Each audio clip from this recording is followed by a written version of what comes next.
Good evening, everyone, and welcome to the second 2023 Purina Masterclass series. Thank you for being here, everybody. We've got a really big show tonight. We've really expanded our audience, and we're excited to have y'all. Well, tonight, we've got a great friend of mine, Arleigh Reynolds. I'm going to tell you a little bit about Arleigh in a minute, but I want to thank Purina for being a sponsor here of the Masterclass series. This is an expanded version we're doing this year, and we're really excited about it. We had Dr. Janelle Appel in on our first one, and now we've got Arleigh. So I'm going to tell you a little bit about Arleigh here in a second. Oh, before I get to that, in the event we have any issues with the internet or you have issues with the internet, this is being recorded. It will be available on the website. So if the internet gods don't like us and something happens, you'll still get access to this, okay? Because we're going to keep going and keep rolling, okay? And again, I want to thank you for being here and being a part of this Masterclass series, because without you, this wouldn't happen. So let me tell you about my friend Arleigh. Well, Arleigh, welcome, buddy. Thanks, Pat. Great to be here with you tonight. I met Arleigh in the early 2000s when I was actively campaigning field trial retrievers. And I went to the guys I worked with at Nestle Purina, and I said, I want to talk to your top nutritionist. I don't know enough about the nutrition. I need to know more about conditioning. Well, little did I know I was going to meet a close friend and make a great friend in Arleigh Reynolds. In 2006, I took a little break from campaigning field trial retrievers, and I moved up to Salcha, Alaska. And I got to stand next to Arleigh and his team for not quite a year, but it was an incredible part of my life, and I wouldn't have traded it for anything. My head's still spinning with all the information that went on there. I got to see some incredible sled dogs and learn about, what truly fit dogs look like and how to fuel them. And that's what we're going to talk about tonight. Well, I told you I was going to brag on Arleigh, and he's going to get embarrassed, but I'm going to tell you a little bit about this guy. Arleigh graduated from Cornell University and was on the faculty at Cornell University. He's worked for Nestle Purina Pro Plan as a senior nutritional scientist from 1998 to 2023. Arleigh is now on the faculty at University of Alaska at Fairbanks, UAF. He started there in 2014, he told me. The next thing about Arleigh, let me tell you about him and his world of sled dogs, because it's amazing. Now, I got to go to some races. With Arleigh. Got to go to the Fur Rendezvous, the Open North American. Well, Arleigh went on to be a 3-time world champion in sprint mushing, and that's really something. He's one of 6 mushers in the history of, and again, the history goes way back, to win a Triple Crown. And a Triple Crown, Arleigh, is winning the Open North American, the Fur Rendezvous, and what's the third one?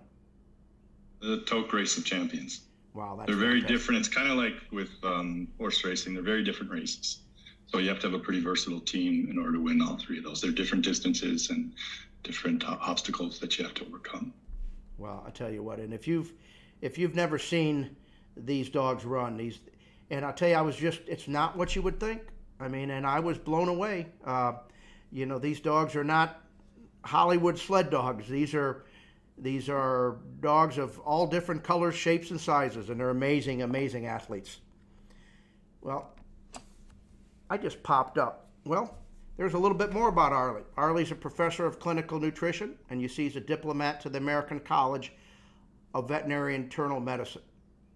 And he's a director of the Center of One Health Research at University of Alaska at Fairbanks. But now I'm going to ask Arleigh to tell you a little bit about a couple of his passion projects. Arleigh, the first one I have up here, and I've got the website below it, is A-Chill. And again, correct me if I'm wrong, but it's the Alaska Care and Husbandry Instruction for Lifelong Learning. Would you tell That's us right. what that means and tell us a little bit about it and why it's so important?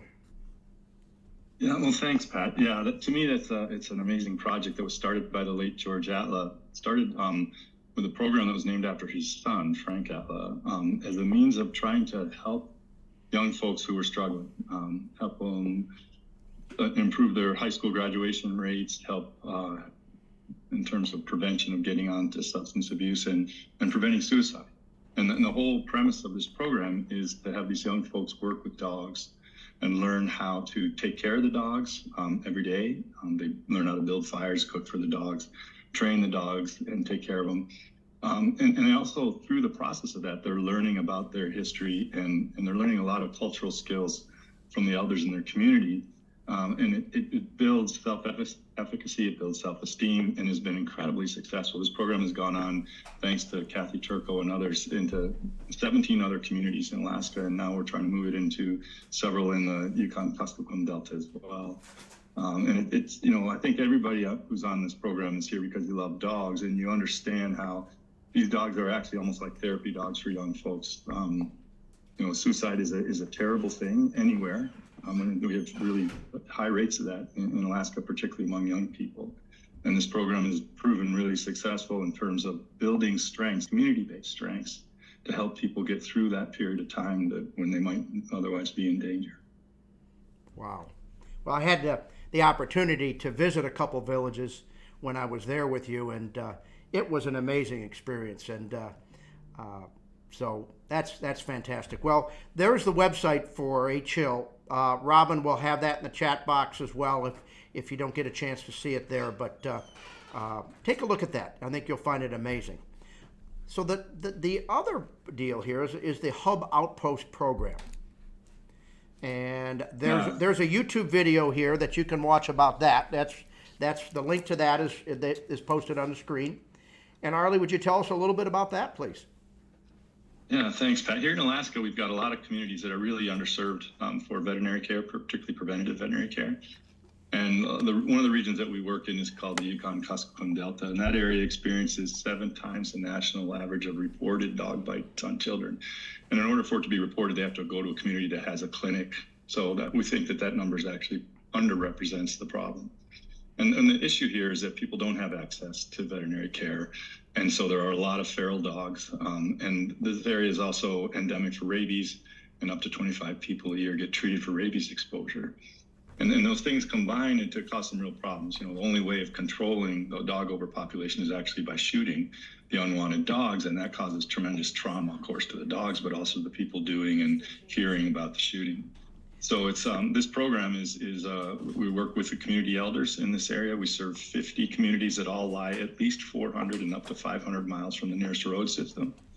And it's proven tremendously successful. Just a couple weeks ago, I was in Hooper Bay, which is a community on the west coast of Alaska that we've now been to 5 times. And when we first went there were wild dogs everywhere, and it wasn't really safe to walk around. And now you can walk around Hooper Bay, and the dogs that are there are all owned by folks and super friendly. And it's changed the whole, just the whole culture of that community in terms of going from being afraid of dogs to dogs being a really positive thing for the community. Wow, that's amazing stuff. Well, we're back live with Arleigh and I, and I hope if you were interested in that, you had a chance to look at that. I can pop that back up later, that slide with the website to HIL and the YouTube video that you can learn a little bit more about Arleigh's passion projects. So we're going to talk about tonight.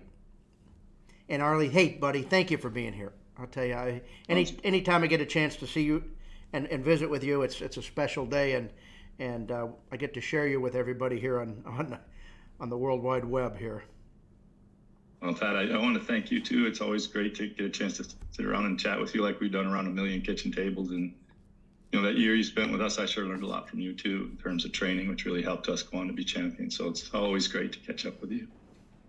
Well, and we talked about that. Tonight's going to be just you and I visiting on a great subject. I'm going to share with everybody the agenda for this evening, and we're just going to have a visit back and forth. And you're going to talk to me just like and try to teach me like you did over the years. So let me show you what the agenda is going to be, everybody.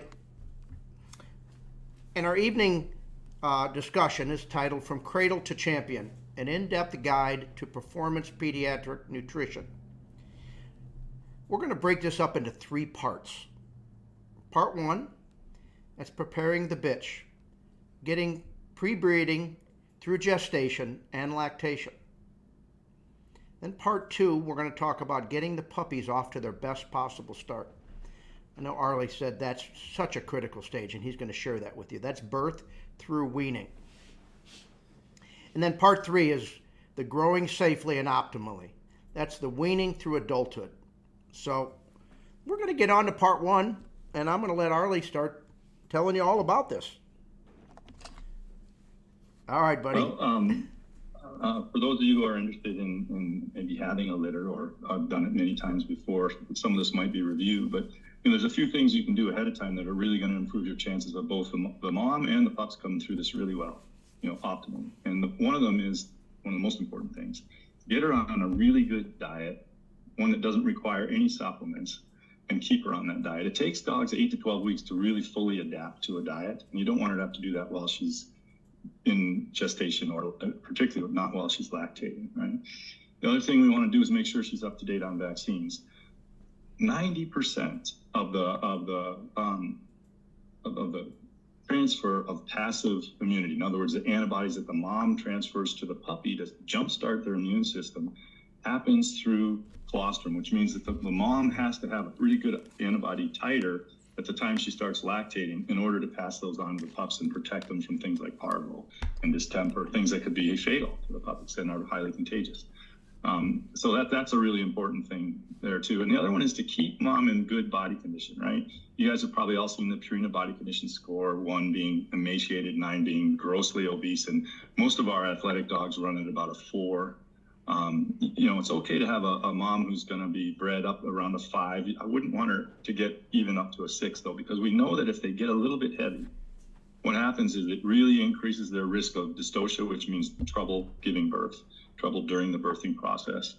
And it can lead to some problems afterwards too. So keeping her at a good weight, maybe a little bit heavier than what you'd run her at as an athlete, but not obese. We don't want her to get heavy.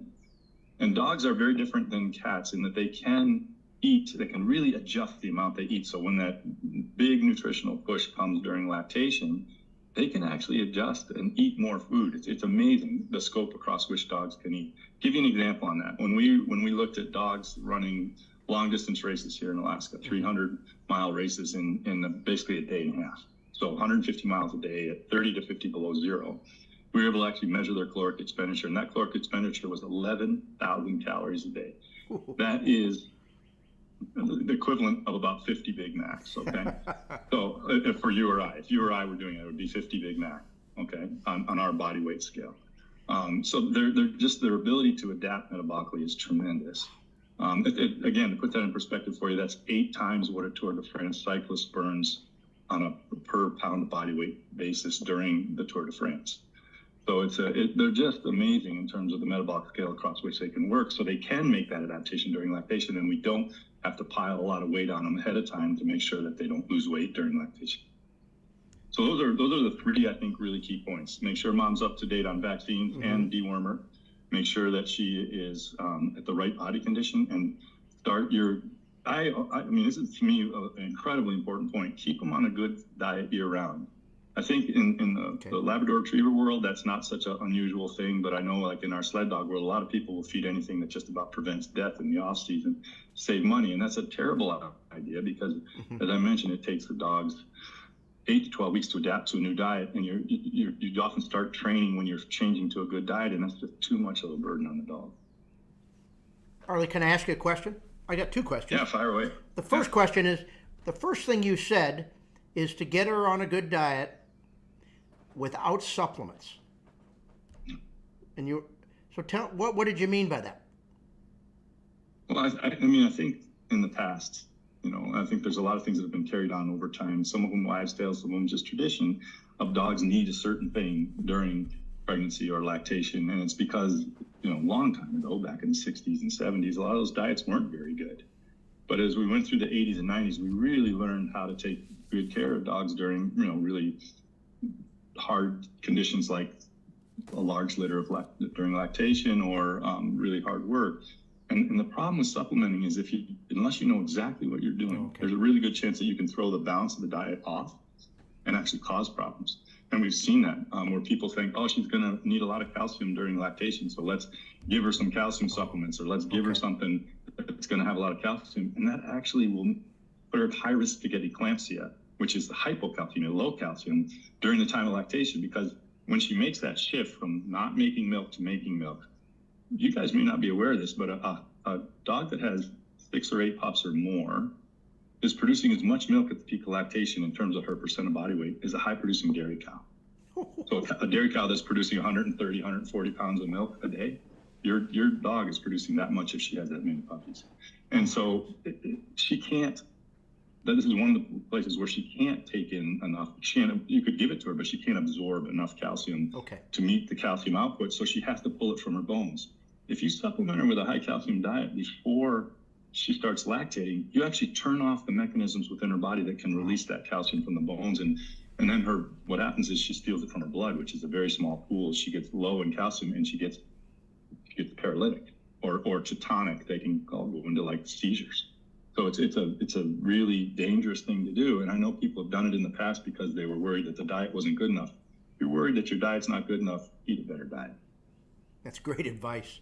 So you're not talking about not giving astaxanthin and some of the other things you like. You're just talking about... No, I mean, obviously, yeah, you want to give, parasite control, make sure that it's safe during pregnancy. Things like Bravecto and Interceptor and stuff like that are all safe to give during pregnancy. You want to give, astaxanthin and things like that are fine, but you don't want to disrupt the caloric and mineral and vitamin balance, right? So we don't want to use a lot of calcium or a lot of phosphorus. Okay. A lot of people like to supplement cottage cheese during pregnancy and lactation. Cottage cheese is actually super high in phosphorus and can throw the calcium phosphorus balance off and cause problems that way too. Okay. So there's a lot of the things that we traditionally have used as supplements. We know now if the diet is balanced, it can actually cause more harm than good. And again, I'm talking about things that contain a lot of minerals, a lot of vitamins, or really are going to disrupt the caloric balance. I've got one more question. Hmm? A lot of our competitive field trial dogs, and I don't know about your sled dogs, will compete during pregnancy. How late do you think it's safe to run a dog competitively? That's a great question. And, there are several things you want to consider during that, okay? One is what's the ambient temperature? The warmer the temperature, the more of a risk it's going to be. Okay.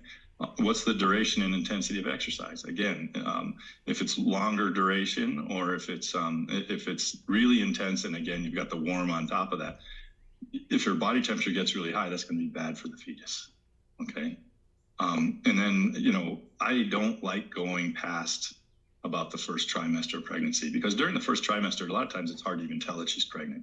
The nutritional, drains on the mom are very, very small. Those fetuses are about the size of a marble, But when we get into the last, say, 4 to 6 weeks, all of a sudden that puppy starts to grow exponentially.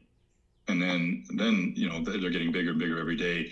Mom is gaining more weight. There's more fluid in there. It's harder for her to perform. And I don't think, you have to prioritize what's most important to you, the puppy, having healthy puppies and a healthy mom, or performance. And for me, it's always been err on the side of protecting the dog. What about conditioning her a little bit during this time? Is that something you would avoid? I think that's great. But the type of conditioning I think that's really key. Because I think that she's going to have a much easier time delivering the puppies, much easier time handling, lactation, and she'll come back to performance so much faster. So we will often, like you were with us, Pat, we have an exercise wheel. We would often walk the dogs on the wheel. Again, making sure that they don't get too warm, but just low intensity exercise is great for pregnant bitches. High intensity exercise, really high impact stuff, probably you want to stay away from that. Good deal. Okay. Fantastic.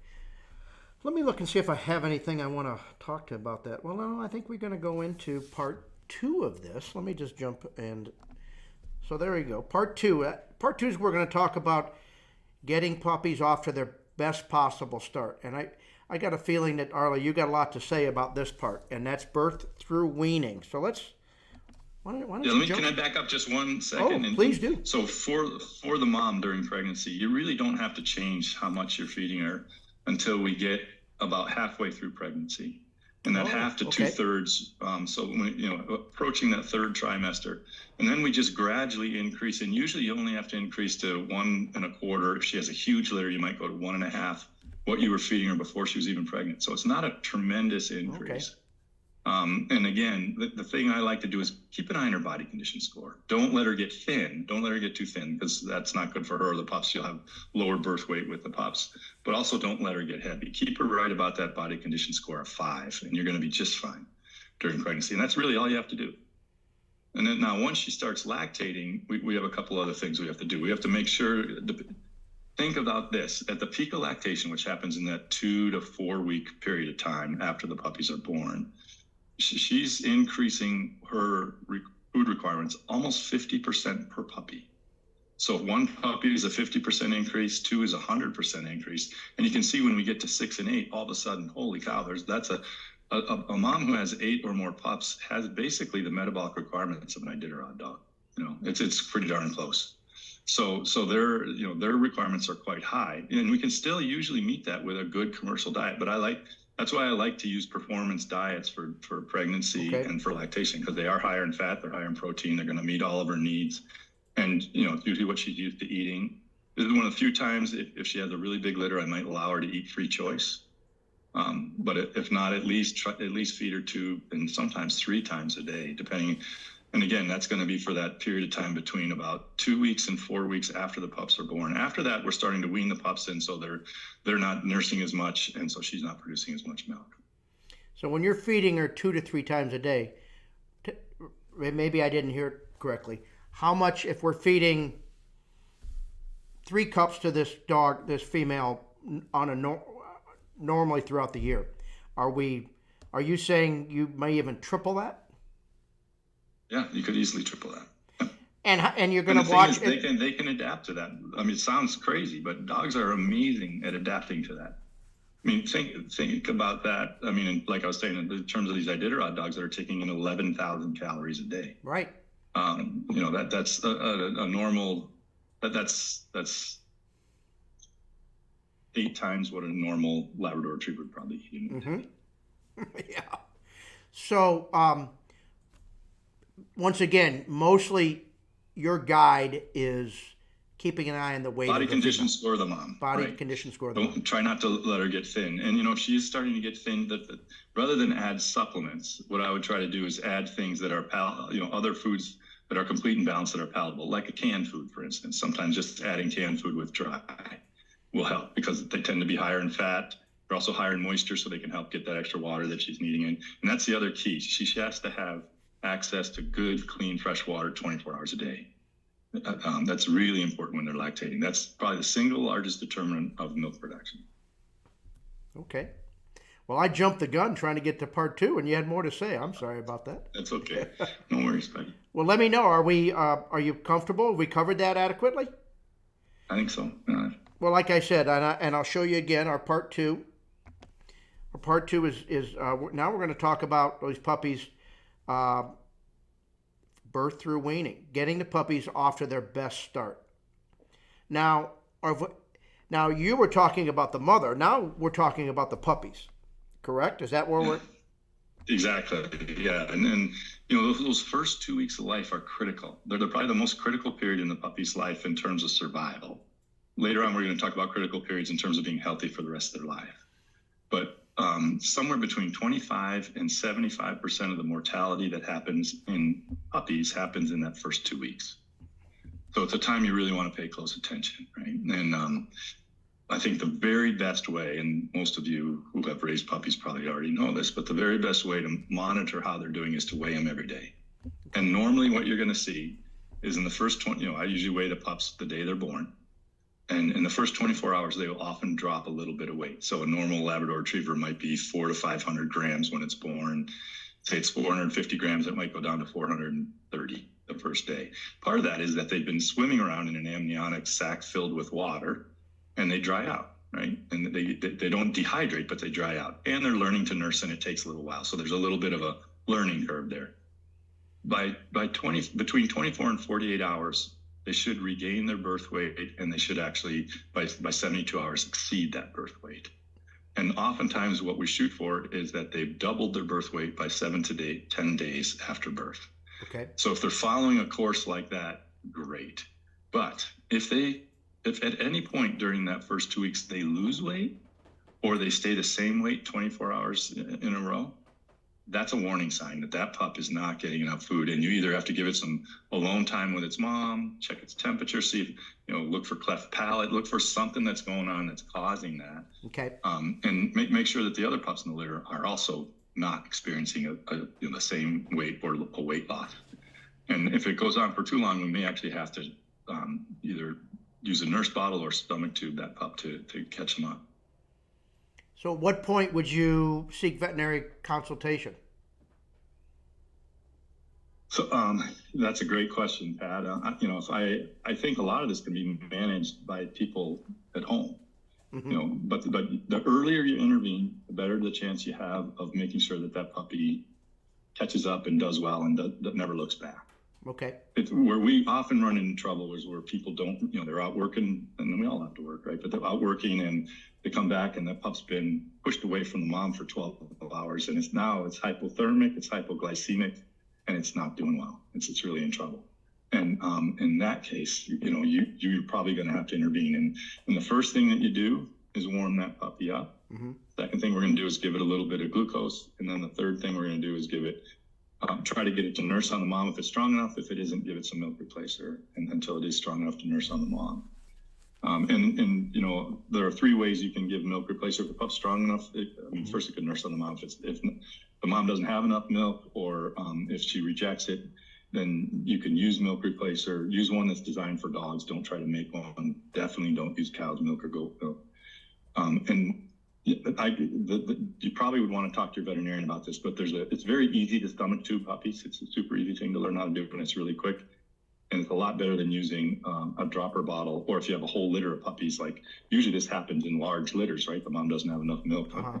I've had as many as 14 pups in a litter. Wow. And if you're bottle feeding all of them, by the time you finish number 14, you got to start on number 1 again. So, but if you're tube feeding them, you can do 14 pups in half an hour, and then you do that 3 or 4 times a day. It's a pretty easy thing to learn. I think it's beyond the scope of this particular course, but it is something that if you're going to start raising lots of pups, I'd ask your veterinarian, or I'd be happy to walk somebody through it. Okay. So a veterinarian could certainly show you how to do that.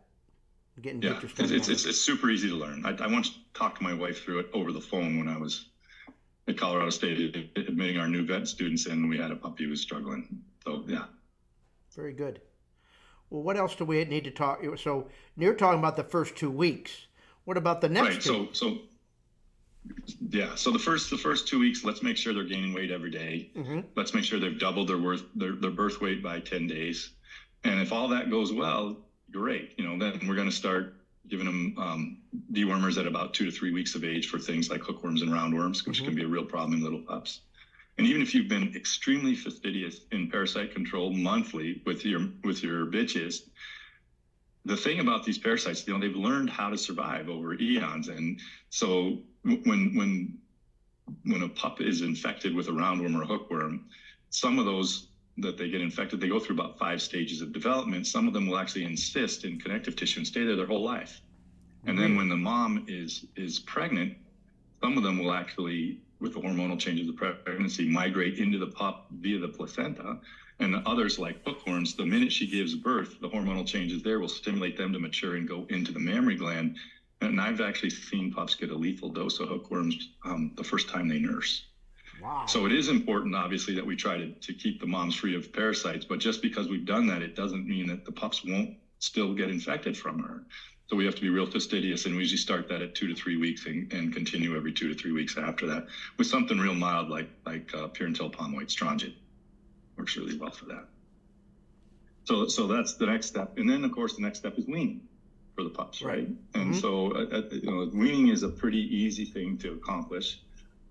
I can tell you what we do. I think different people have different methods. What I like to do is take the same food I'm feeding the mom and soak it so that it becomes soft, like oatmeal almost, and then put it in a pie pan or a baking sheet and put the pups out on it. Now, we usually start this about 3 weeks of age. You can start as early as 2 weeks if the mom's not making enough milk. I've had to do that a few times, and they'll handle it. Sometimes they get a little diarrhea, but by 3 weeks, they're ready to roll. And then I just actually put the puppies in the cookie sheet, right? And they walk around in it, and then they get it on their feet, and they lick it off, and then they realize that it's food, and they start eating it. And usually 1 or 2 sessions like that, and they're eating. And then what I like to do, it's really important that you remove the mom when you do this, otherwise she'll vacuum up the food and the pups don't get it.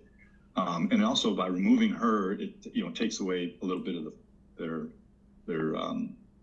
ability to nurse, so they get a little bit hungry, so they're a little more likely to eat. Usually do that a couple times a day. And then when they get to be about 6 or 8 weeks, whenever it is you're going to wean them completely, there's 3 things that stimulate milk production in the mom. One is nursing by the pups. The other is her caloric intake. And the third is water. And I don't think it's ethical to remove water to dry out the mom. And also it doesn't help you know whether or not the pups are ready. So what I like to do is we're getting close to weaning. I will separate the pups from the mom pretty much all day.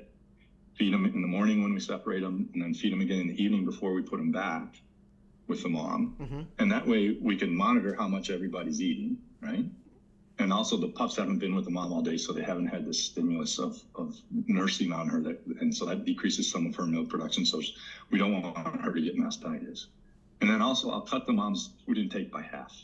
Oh, okay. And by doing that, that will decrease her milk production. And also, since the pups, she's not making as much milk, it's going to help keep her from getting fat. But also then when we put the pups in at night, whatever little bit of milk she made during the day, they'll nurse on her. But because there's not as much food, she won't make as much. If you do that over about a 3-day period of time, she's almost dried off, and you know that all the pups are eating enough, and that's when you can disperse them like to new homes or to whatever the next stage of your training program is. And then just watch the mom once the pups are gone. Again, keep her food intake low and just make sure that she doesn't get mastitis. Well, you make it through the first about 3 days of that, and if she doesn't have mastitis, she's going to be fine. Very good.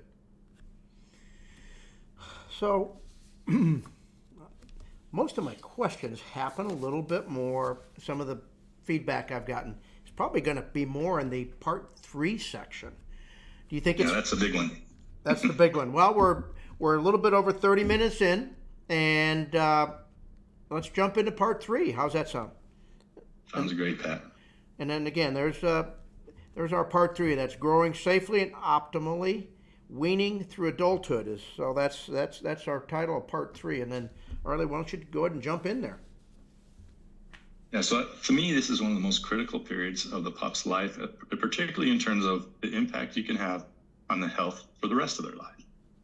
So give you a couple examples. You guys are probably, I know you're aware of some of the issues that we run into in growing dogs, like hip dysplasia, OCD or osteochondritis dissecans. We refer to these types of issues as developmental orthopedic disease, or DOD.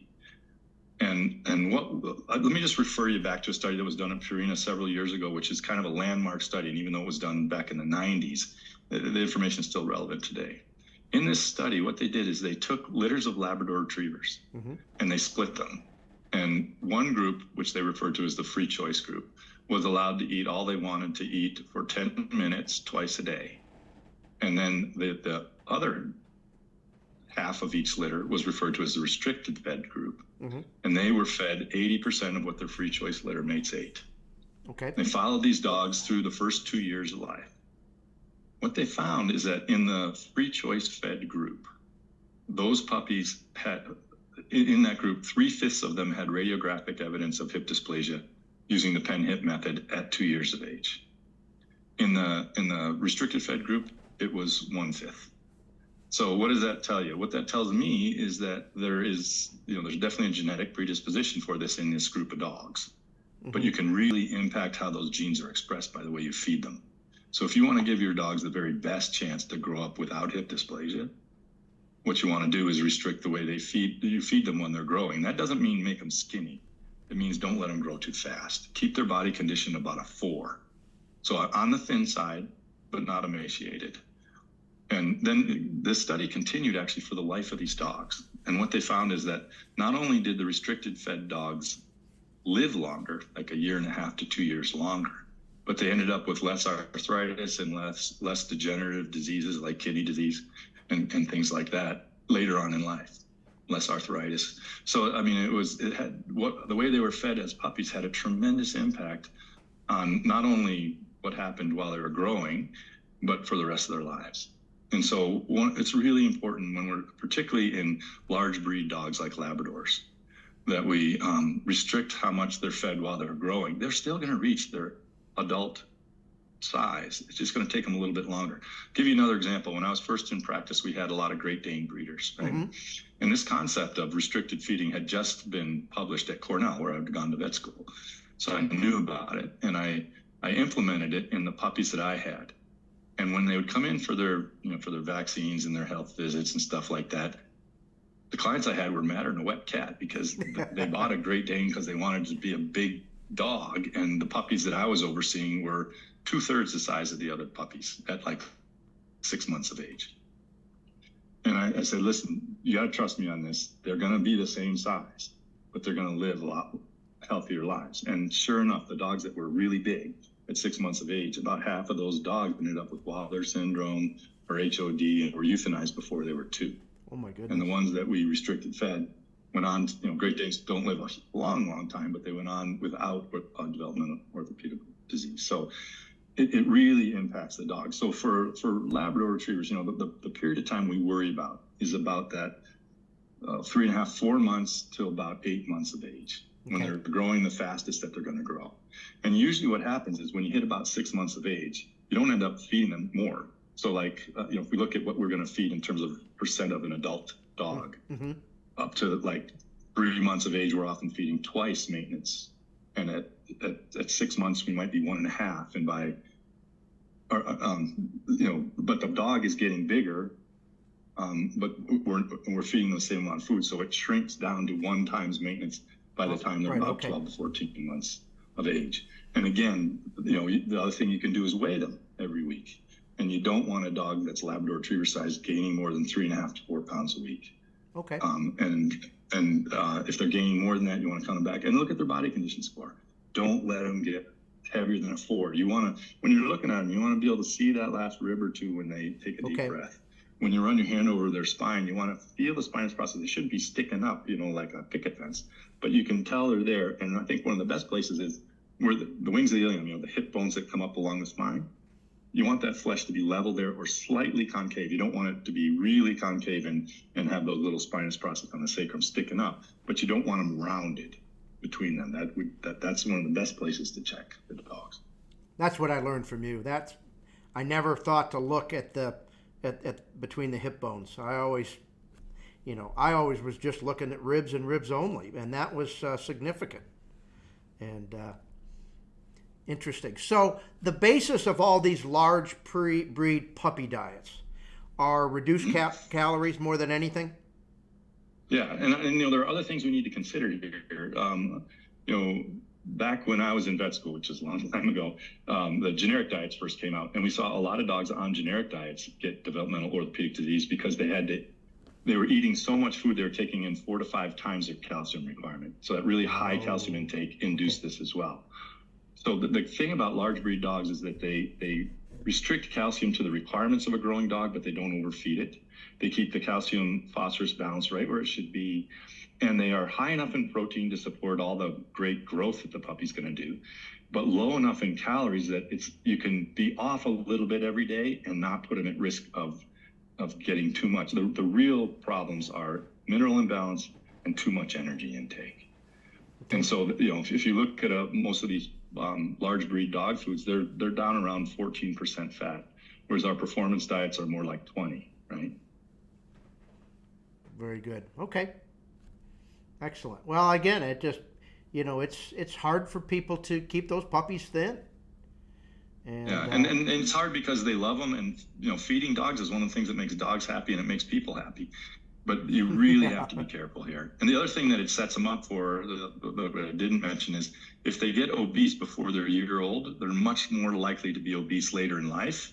And that's going to cause problems with orthopedic issues. I think that's highly correlated with issues like, cranial cruciate ligament tears, arthritis later in life, and also things like shoulder injuries and things like overheating too. A dog that's even one body condition score too high is carrying a significant amount of extra fat, which turns into insulation, which might be fine when you're doing cold water stuff, but when you're, most of your nationals, or at least the ones in June, can be pretty warm, and so we want to stay away from being too heavy. Here's it's almost a unanimous thing, ubiquitous, I should say, across the animal kingdom.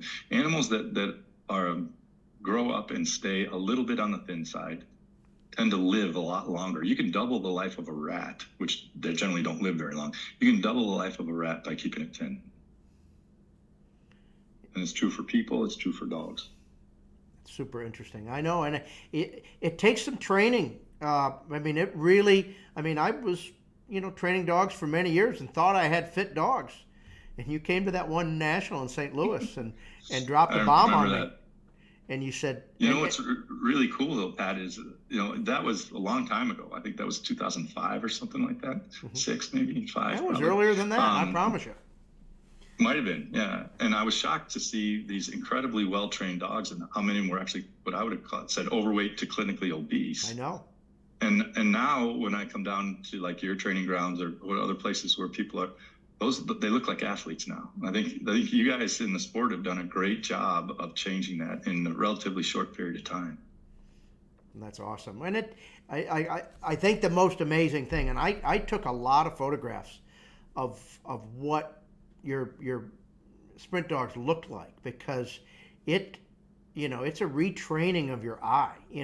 You can look at the pictures all you want, the scale, but until you're really looking and touching those dogs, you did a great job of showing me how to feel those hip bones and what concave versus convex look like and that kind of stuff. And that was one of the most profound changes in my world, was just looking at what a truly fit dog looks like and how to manage that weight.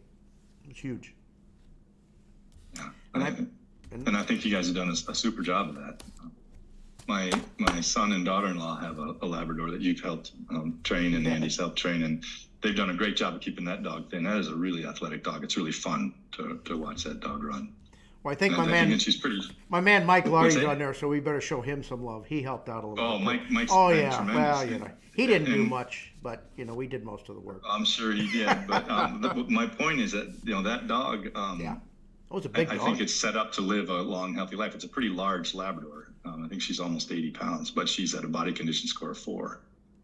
So that was fun. That was a real fun project we put together. So what else do we? I know we've got some questions. We're very much on schedule. Is there something else we want to talk about? Because I've got some things that are going to prompt discussion. Maybe one other thing before we move on. In this stage, there's a lot of controversy over how much exercise is okay for growing dogs. Great point. And I think that's we could get a bunch of experts together, and I don't think we'd get complete agreement from any of them. And I'm a lot biased because the type of dog that I run, we exercise from a very young age, and they've been selected for that. Mm-hmm. But I'm working with a group in Sweden right now who's put in for a large grant to actually study this. There's a big training center in Sweden that trains service dogs, mostly German Shepherd types, Cherubians, Malinois, and German Shepherds. Uh-huh. And those dogs have lots of orthopedic issues, and they invest tens of thousands of dollars in these dogs. A lot of these dogs will have $50,000, $60,000 invested in them by the time they go out into service. So they really want to make sure that they have a long life, right? Mm-hmm. And so there have been some studies done, and we're actually going to do a prospective study together to look at what are some of the markers maybe that will show us what's the best way to do this. But from the work that we know of so far, it looks like low intensity, low impact exercise is great for puppies and can really make a huge difference in their overall health and development. The things we probably want to stay away from are really high impact, and particularly what we call eccentric exercise. So things like running downhill, where muscles are stretched and contracted at the same time, and that also cause some tearing. That type of exercise can lead to some at points where there's a lot of force on muscle, or on joints, I should say, when they're not stable. And that can lead to joint injuries, right? And cartilage is forming. It's not as strong and solid in a young pup as it is in an adult. And so we don't want to have high impact stuff. But things like swimming, walking, and things that are aerobic but not high impact are great for puppies. And it also helps keep them thin, and it builds muscle mass. There's some really interesting studies that were done on a group of mixed breed dogs that showed that if you built up their aerobic capacity as puppies, their aerobic capacity as adults was significantly higher than puppies that were just left sedentary and then trained the same way as adults. So there is some impact on their athletic ability later in life if we can get some work done. And it doesn't have to be, to build aerobic capacity, you don't have to work really hard. You just have to move, basically.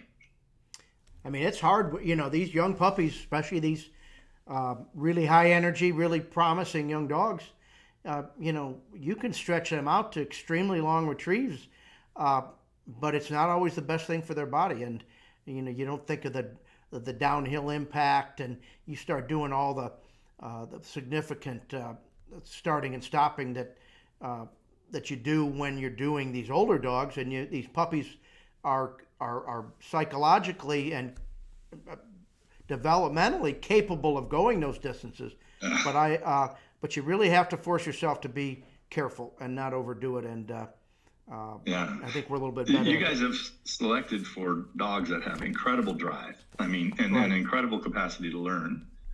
And I think the physical capacity on the dogs on your end is there, but it's not as developed maybe as the drive and mental capacity.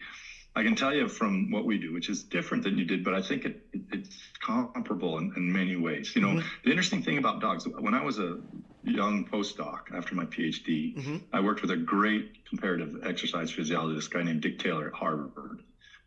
And he was studying Labradors while I was studying sled dogs. And the cool thing that we found is that the changes that we found from training and diet manipulations between his Labradors and my sled dogs were identical. Wow. Now, that's not saying that you could hook up a Labrador and have them run the Iditarod, or that my dogs could go out and do, what you guys can do, because they can't. I mean, that's not what they're designed for. But the physiology of the dog, the adaptation to a high-fat diet, the things that we've talked about that help with stamina and recovery, those things are exactly the same between the Labradors. Even the VO2 max that we saw in those dogs were the same as our sled dogs. That was just amazing to me that it was exactly the same. So the reason I bring that up is that I think that some of the things we do with our sled dogs are translatable to what you're doing in the Labrador arena. And so we would have different regimens at different ages for our dogs. And Pat, what we did. So for the audience who doesn't know what we did, our main events were 25 to 30 mile heats, where the dogs would run 3 days in a row, those distances, and average close to 20 miles an hour. So think of that as basically the equivalent of a human marathon, running 3-minute miles, pulling me on the sled and doing it 3 days in a row. So it's pretty intense. And what I found is that I never wanted to put yearlings, and for us, a yearling is a dog that's less than 2 years old.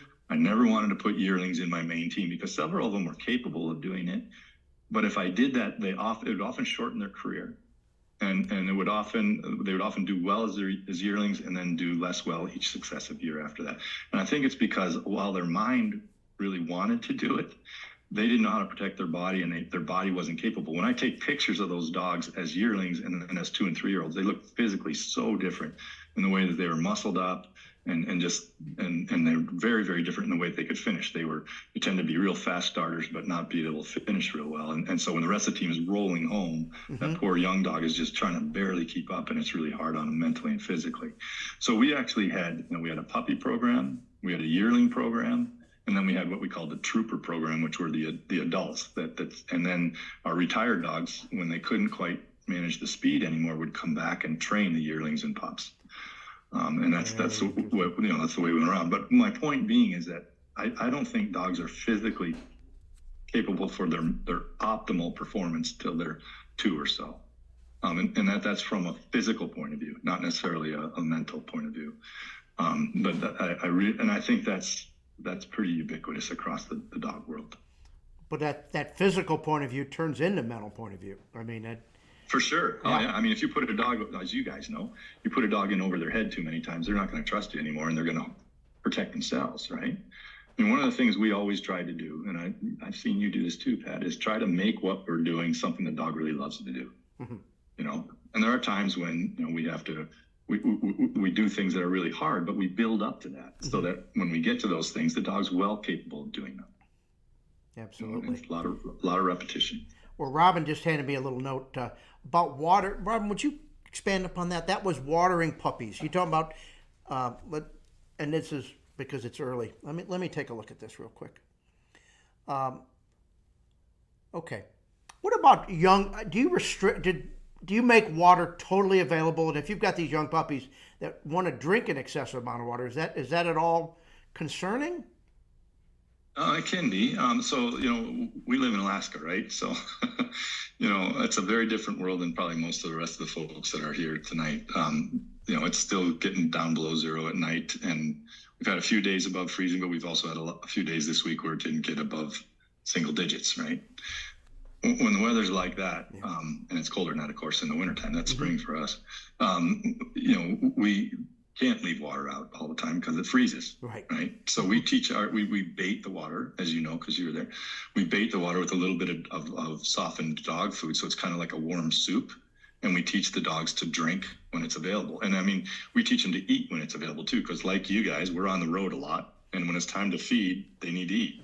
And particularly when we're racing the next day, it's super important that they eat when we feed them so that they can process that food and get it out of their body.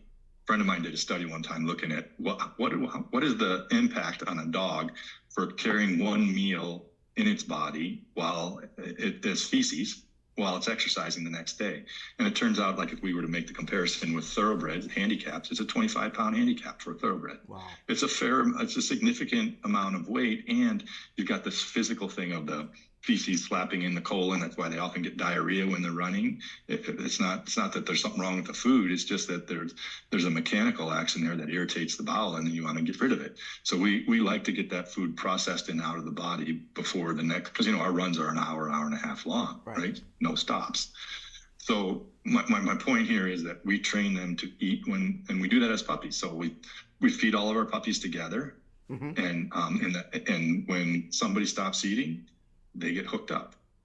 And so if they didn't, if they're just playing, goofing around, and they weren't paying attention, they just want to go off and play, well, they're pretty hungry by the next time they eat. So they eat when the food is there. And that teaches them to, when we stop and air the dogs and feed them, everybody eats when they're supposed to. And it's part of what we train. In terms of the watering is super important. I mean, it's the most important nutrient. And as you know, we work really hard to keep the dogs hydrated. Mm-hmm. And for us, water loss is tremendous because it's not just, that dogs don't sweat, but it's not just urinary water loss, which goes up really high when you're feeding a lot of food, but it's because they got to handle the metabolic waste. But it's also when you breathe out in a very warm or very cold environment, you lose a ton of moisture every breath. Like our dogs, they're when the temperature goes below zero, their water loss from respiratory water loss will actually exceed their urinary water loss. Wow. Every breath they breathe in is 0% humidity. Every breath they breathe out is 100% saturated and lost to their body because it freezes, right? So I just bring that point up in that water is very important. So we would have strategies like water loading with 1% glycerol in the morning before the races, mm-hmm. and then regular water through the rest of the day. I think it's some areas where you have to be really careful. Right after exercise, you don't want to overwater the dogs because that can lead to them over-consuming it and either vomiting or, God forbid, leading to bloat or torsion. So I would always limit them to half a pint or so right after exercise, and then give them access to smaller amounts after that. And so, I think that's really important. To get to your point about drinking too much, there are some dogs that have just this thing where they feel that they have to finish the bucket if it's a bucket of water. that can lead to problems because when they drink that much water, and I've seen this, a couple of guys do this by overwatering their sled dogs too. Your kidneys filter many times your total blood volume every day, and they resorb like 97% of that. And they're able to do that because they have this countercurrent exchange of salts. So the filtrate goes in at the same concentration as blood, and because the salt concentrations get higher and higher the further it goes into the kidney, it pulls more and more water out. So you're able to concentrate the urine quite a bit more concentrated than what your blood is. If you wash those salts out of that gradient, you can't concentrate your urine. All of a sudden, you're in trouble because you're urinating. You're not just urinating out what you drank. You're losing every time your blood gets filtered, which is happening all day. You're not able to concentrate that urine, and you lose so much you actually dehydrate yourself by overwatering. Sounds paradoxical, but it's true. Isn't that something? Yeah, it does sound. Let's talk about, at what point do you go from a puppy diet to an adult diet? Well, I have full disclosure here, because we don't have developmental orthopedic disease in sled dogs because it has been collected out over tens of thousands of years of breeding. I've fed this Purina Procline Performance to all my dogs from weaning to death. Okay. But if I was raising a Labrador Retriever puppy, I would make that switch someplace around 14 to 16 months of age. Okay. Oh, okay. And generally, when you start harder training and they need the more calories, right? That's when I'd make the switch. Okay, great. Let me grab a couple of these because I put them kind of in that order to check my notes. Supplementing puppies with omega-3 fatty acids. You stated that it improves both vision and cognition. What's your... Yeah. Well, we did some studies actually on that with our dogs, and we looked at how they learned a maze, like a 50-foot maze, lots of different choices in it, how they would solve problems, like how they get out of a box or, hit a lever to get fed. And what we found is that when we supplement the moms and the pups with high levels of omega-3 fatty acids, they made less mistakes in the maze, they learned it quicker, and they're better at problem solving, which I translate into easier to train. Okay. We also, in a separate study, looked at beagles and this was done by a colleague of mine at Nestle, on the exact same amount of supplementation, beagle puppies, and they looked at electroretinograms on them. And basically it improved their vision so that if they were a human looking at an eye chart, looking for 20/20 vision, they would read 1 to 2 lines lower on an eye chart that the improvement in their electroretinogram was associated with that kind of improvement in vision. And the funny thing about these is they can get incorporated into other membranes in your body at any time. That's why we feed them for arthritis and things like that. But in terms of the brain, the major incorporation of omega-3 fatty acids happens from birth to about 6 or 8 weeks of age, maybe in puppies that you might be able to get out to about 4 months. And so you really need to do it early on. If you're going to have that type of an impact. You're not going to get that improvement in training if you wait till they're a year or two old. So is that something you're just doing through your normal diet, or is that a supplementation? Yeah, that's why I can't speak for other companies. I know a little bit about Nestle's diets. That's why their puppy diets have fairly high levels of omega-3 fatty acids in them. The funny thing is we actually used that information when we worked with Nestle, and they did the same thing, made the translation to human formulas. So now baby formulas have a lot of DHA and EPA in them as well. So we got better markers and easier to train. It sounds like that's a no-brainer, huh? All right, so when I was there, and you even talked about it last time we talked, are you still a big fan of astaxanthin? Absolutely. I mean, the more we study it, the more I don't, full disclosure, I get no money from anybody who sells astaxanthin. I was just looking for things that help my dogs recover. And the best study I can tell you guys about is I did a study, what we call a double-blind study, right? I mean, it's easy to do double-blind with the dogs because they don't know what they're being fed. But I didn't know what the dogs were being fed. And we did a study where we took them out and we doubled the distance that they were running and measured markers of oxidant stress, that would show that they were low on antioxidants.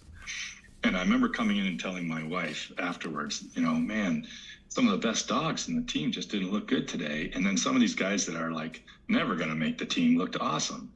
And she knew what was going on because she was the one that was giving them the pills, but I didn't. When we broke the code, we saw not only improvements in their antioxidant status, whereas they had less oxidative damage and higher levels of antioxidant in their bloodstream, but we actually saw better performance and certainly better recovery. So in other words, when we look at oxidant stress, a lot of times the peak in cellular damage happens not right after exercise, but 24 to 48 hours later. And that's a secondary inflammatory process where immune cells come in to clean up the damage that's been done and causes big inflammation. And we saw a huge drop in that. And I mean, how many of you who go out and exercise when beyond what you're used to, you feel a little stiff that night, but a day or two later, you are sore, right? Mm-hmm. That's exactly what I'm talking about. And it basically took that away from the dogs. No, so is there anything else that substitute that showed those benefits? Say that again? Is there anything else that you've come across that gives those same benefits? No, and we've tested tons of antioxidants. I mean, I did that work for about 30 years. And over that 30-year period of time, astaxanthin, I mean, before that, vitamin E was like the gold standard. Mm-hmm. I'd say astaxanthin, and this isn't my opinion. We can look at it objectively in a test tube. It's about 50 times better than vitamin E. And the thing about it that makes it really unique is vitamin E works great in the cell membrane, or the parts of the cell that are what we call lipophilic, are fatty, right? So when you look at a cell is the lipid membrane. Think of it as like a saran bag, right? Or a Ziploc bag that's made out of lipid with a aqueous or water soluble center, that where all the nucleus and all the other parts of the cell that work are inside this bag, right? Well, water can't just go through there, because water, when you mix oil and water, what happens? They separate, right? But astaxanthin has a water-soluble end and a lipid-soluble end. So it can go right through the cell membrane, it can go right through the liquid part of the cell, and it can get to the mitochondria, which is that part of the cell where all the oxygen metabolism happens and all the nutrient burning of metabolism happens, and the free radicals are generated. It can actually get in there and quench those free radicals at the site they're being generated, instead of having to wait till they get to the cell membrane. By the time they get to the cell membrane, they damage proteins and DNA and all sorts of other stuff and cause a big problem. But when you can quench them at the source, you've resolved the problem, and that's why astaxanthin is so wonderful. Well, you talked about that 20 years ago, and you're still touting it. Hey, so I had somebody talk to me about food diets causing food allergies and ear infections. And this particular person found that when he switched from a chicken and rice diet to a salmon and rice, that improved. Is that something that you've come across or common or not? Yeah. So when you think about food allergies, right, they're really kind of, from a veterinary point of view, they're interesting. From a dog owner point of view, they're frustrating. Right. Right. You can feed a dog the same diet, and I had this happen with a couple of my sled dogs. Same diet their entire life, and one day they develop an allergy to it. I had a dog that developed an allergy to proplan chicken and rice. She'd been fed it her whole life. She was 6 years old when it happened. One of my best wheel dogs.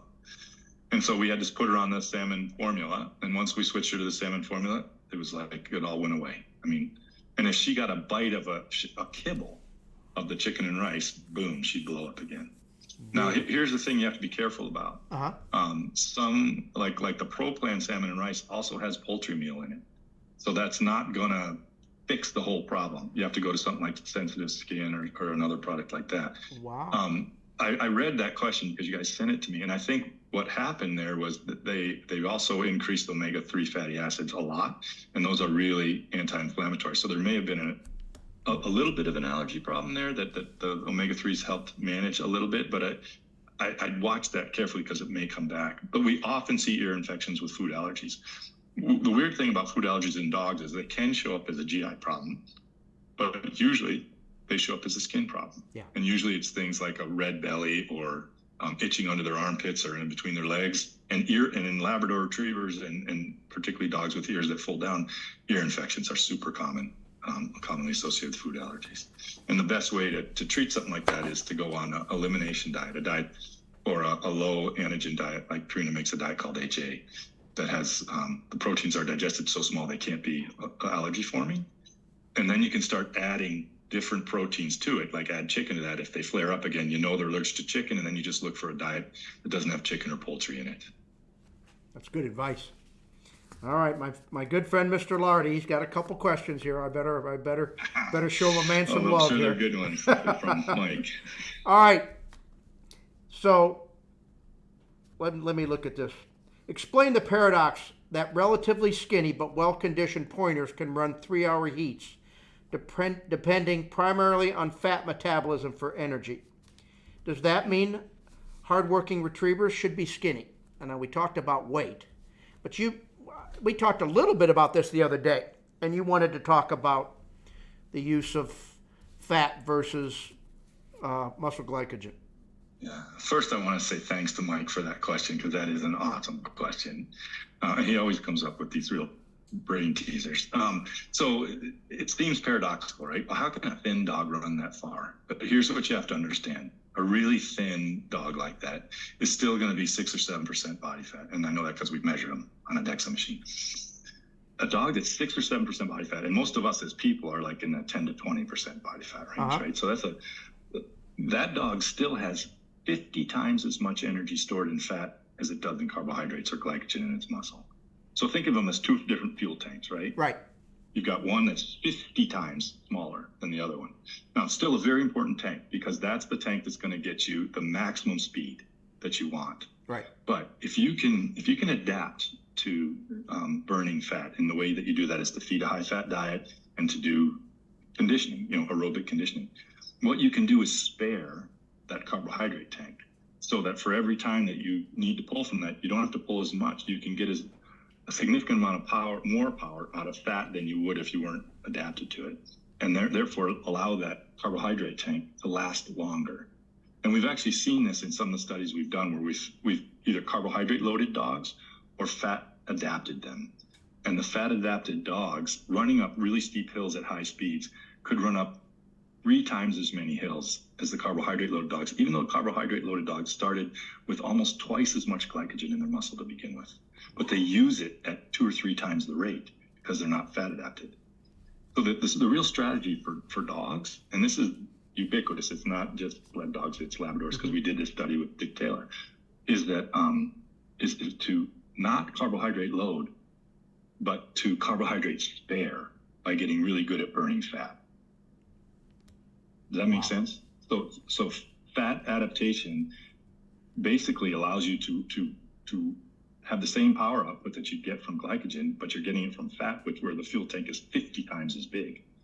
And therefore you don't run out of that super important but very small fuel tank of glycogen. I think you kind of answered both of his questions when he talked about, if a retriever is doing hard upland hunting, for how long will he be drawing on glycogen stores as an energy source? What about a field trial retriever running a 10-minute land triple with that dog? Will he be using glycogen throughout the test? And I think you just pretty much explained that, depending on how you prepared him. Exactly. If he's well trained, he'll use a little glycogen, but he's not going to use nearly as much. And here's another thing to think about. And again, I don't want to get too technical here, but just let's think about those fuel tanks, right? So that glycogen fuel tank is basically glucose, which is a sugar, right? Right. And we know that if you're in good shape, you build up less lactic acid, right? Right. Doing the same thing. I mean, let's say you want to go out and run a hill 10 times. If you're not in shape, man, you build up a ton of lactic acid, you get really stiff, and you get tired. You can't even do 10 of them, right? But if you train and train and train, it gets better and better. What's happening is your body is adapting, so that instead of burning that sugar anaerobically and making lactic acid, you're burning it aerobically. And the reason that's really important is, for every glucose molecule you can burn aerobically when you're fit, you're going to get 34 net ATPs, which is the energy currency. It's what the muscle uses to contract. If you burn it as lactate, you're going to get 2. Wow. Right? So it's like 15, 16, 17 times different amount of energy you can get from the same fuel tank. So it's kind of like, forgetting to when you start an engine and you're forgetting to turn the fuel switch down or the mixture down, right? And you're just flooding all this in there and it's getting wasted. So the key here is if you can get it fit, even the glycogen that you're using is going to be more efficient. If you get really fit, you're going to use less glycogen because you're using more fat. And that's and when you have multiple day events or multiple day hunts, that's super important. I used to hunt my English setter sometimes 8 hours a day, and we do that two or three days in a row. And he'd hold up just fine, but we did he'd run with the sled dogs. I'd put him in harness and train him with the sled dog. Amazing. Well, Arleigh, as always, I've enjoyed our evening immensely. I've taken you a little bit longer than I thought, but pretty much on time. Is there anything you want to close with here? Or are we ready to? I mean, there's one story. I mean, I'd love to have you tell, and that is, I think this touches on what Mike was talking about, and I always love these discussions with you guys. You after you were with us, you trained a dog named Cherokee Rose, who was 9 years old. Yep. And you took time out of her training to condition her. And with, kayaking and with a four-wheeler and stuff like that. And I always thought that was really impressive that you won with a dog that was, near the end of her career in a 10 series national, having done that. Because I know that there was lots of folks that were talking to you about, hey man, you shouldn't take that much time out of her training to condition her. And I think I am not an expert in Labrador Retrievers. Honestly, I'm not. But I think that, we put so much effort into these dogs, and they are so amazing in what they can do. And it takes them so long. I mean, I always say, the best leaders in the world in what we do, that you live or die by your lead dog. And just about the time they get to be amazing, they get old, and then they're not fast enough, right? But if you could add 2 or 3 years to a career, just think of all the, the training that you've put on that dog and the benefit that both you and the dog are getting out of that at that point when they're just really sharp, but still physically able to do it because you added that extra conditioning. I think it's something to think about anyways. Well, I'll tell you, because of your influence, I was conditioning before anybody did. Now, now it's refined, and Dr. Janelle Pell, who we just, our last, has got a real detailed regimen for conditioning, and it's fabulous stuff. It's great for the body, incredible for their mind, and I do know that a couple years after I finished working with the Handrum crew, Mike Lardy's truck, and Ray Vogt, they had a couple really good years, and I asked him, what do you think is the biggest difference in what you're doing? I was thinking he was changing his training style, and he said, one thing, we reduced the amount of normal testing, and we did conditioning, and these older dogs' bodies are holding up. And I'll tell you that a prime example is a dog I just had the pleasure to be a part of in her career, and she was inducted in the Retriever Hall of Fame. She was one of 3 dogs in the history of the sport to get over 50 amateur points, and her name is Baby. And 1 year, 50 points in 1 year, and she got trained so little, but if we could keep her body going, and she had some ailments, which made you think maybe we shouldn't be conditioning her. But there's one thing, keeping her in shape through the conditioning that you promote and Dr. Janelle promoted, allowed that dog to finish her career, like no other dog did. And, I owe it to you guys. And I'm so happy that day when I talked to the folks at Purina. I said, I spent my whole life teaching Labradors how to handle better and mark better, but I know so little about nutrition and conditioning. And that's when they said, well, I've got the guy for you to talk to. And, well, that was you, my friend. And I thank you. It's a game changer, and it changed my life. So same for us with you and Mike and Andy and all we've learned from you guys and how to train our dogs, not just condition them, but to train them. So it goes both ways. All right, my friend. Well, thank you so much for your evening. I absolutely appreciate everything you do. And, well, until next time, we'll see you again. Great to see you, Pat. And thank you, everybody, for being here tonight. All righty. Bye-bye now. Take care. Good night, everybody. And, well, I'm going to leave you with, I'm